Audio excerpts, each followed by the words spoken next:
நம்ம பக்கத்து வீட்டில் சாரதா அண்ணி. சாரதா அண்ணிக்கு வயசு 35.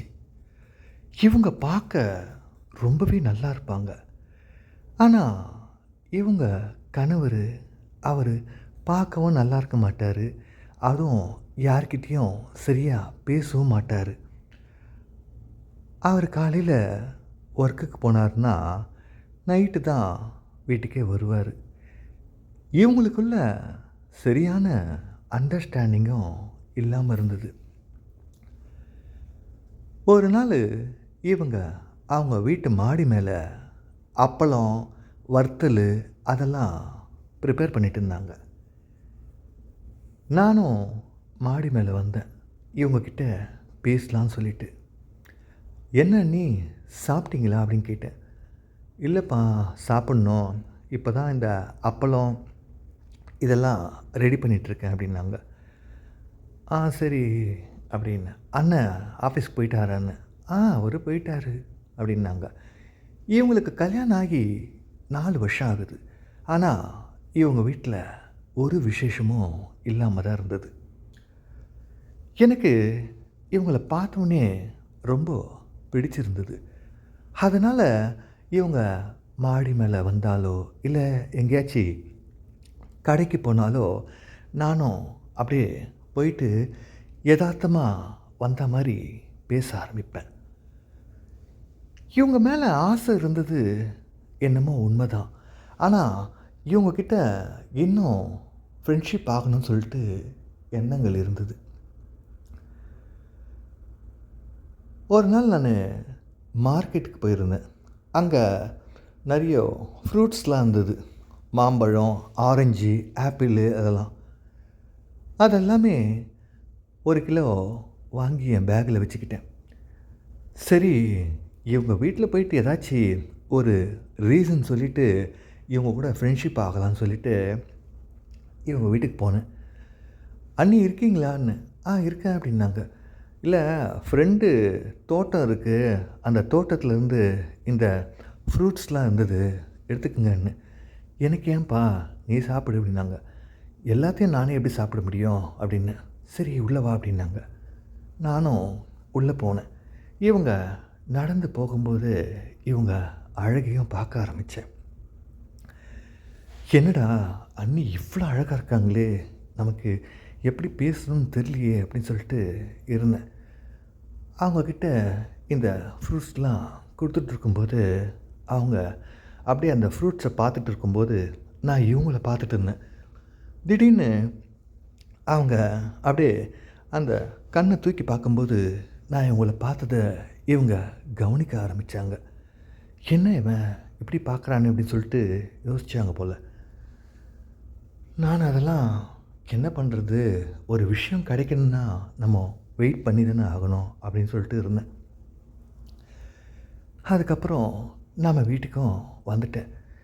வந்ததுலேருந்து எனக்கு அவங்க ஞாபகமாகவே இருந்தது.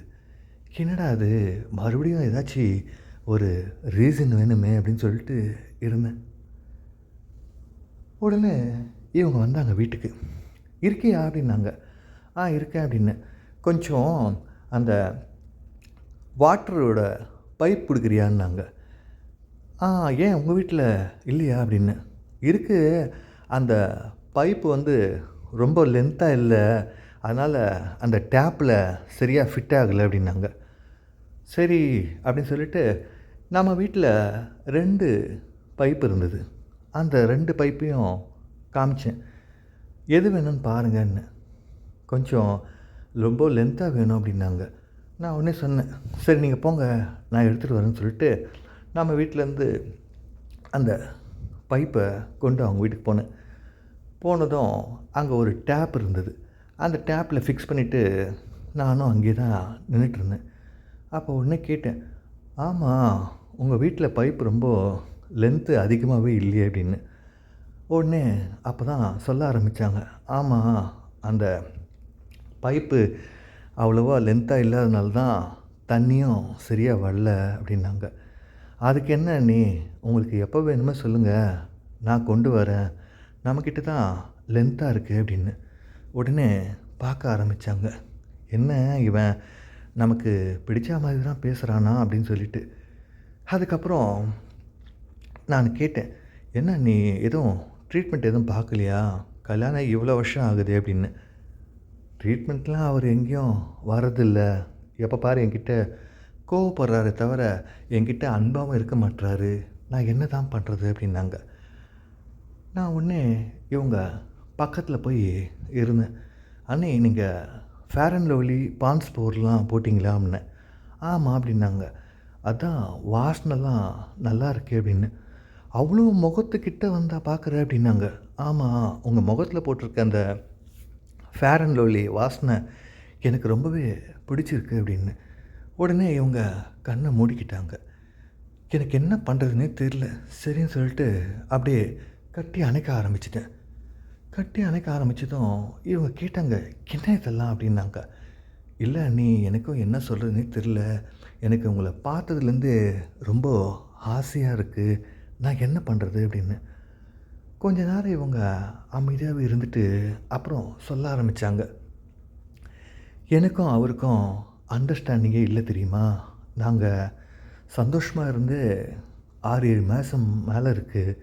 என்ன பண்ணுறதுன்னு எனக்கும் தெரியல அப்படின்னாங்க.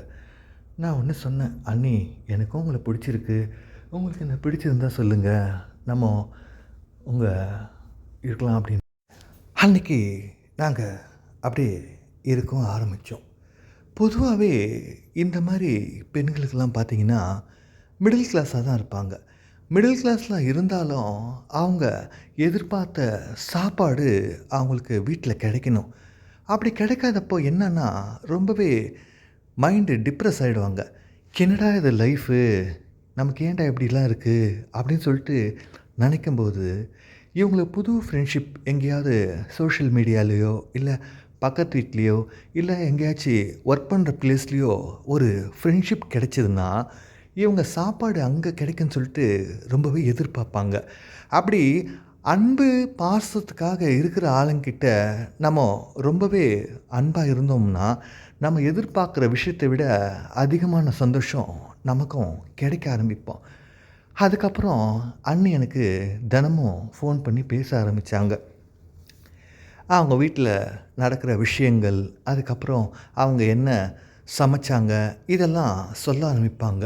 நம்ம அவங்க என்ன சொன்னாலும் நம்ம பொறுமையாக கேட்டுகிட்டே இருக்கும்போது தான் அவங்க யோசிக்க ஆரம்பிப்பாங்க. நம்ம எது சொன்னாலும் இவன் கேட்குறானே, அப்போது இவனுக்கு பிடிச்ச மாதிரி நம்ம இருக்கணுமே சொல்லிட்டு நினைப்பாங்க. அந்த சமயத்தில் நம்மளும் எவ்வளோ நாள் தான் பசியோடு இருப்போம். அந்த சாப்பாடை இவங்கக்கிட்ட நமக்கு கிடைக்கும்போது நம்ம ஒரு விஷயத்தையும் பொறுமையாக சாப்பிட ஆரம்பித்தோம்னா நம்ம லைஃப்பும் சரி, அவங்க லைஃப்பும் சரி ரொம்பவே சந்தோஷப்படுவாங்க. ஓகே ஃப்ரெண்ட்ஸ், இந்த வீடியோ உங்களுக்கு ரொம்ப பிடிச்சிருக்குன்னு நினைக்கிறேன். மறக்காமல் சப்ஸ்கிரைப் பண்ணுங்கள், லைக் பண்ணுங்கள், ஷேர் பண்ணுங்கள். Keep on supporting friends. Take care. Bye-bye.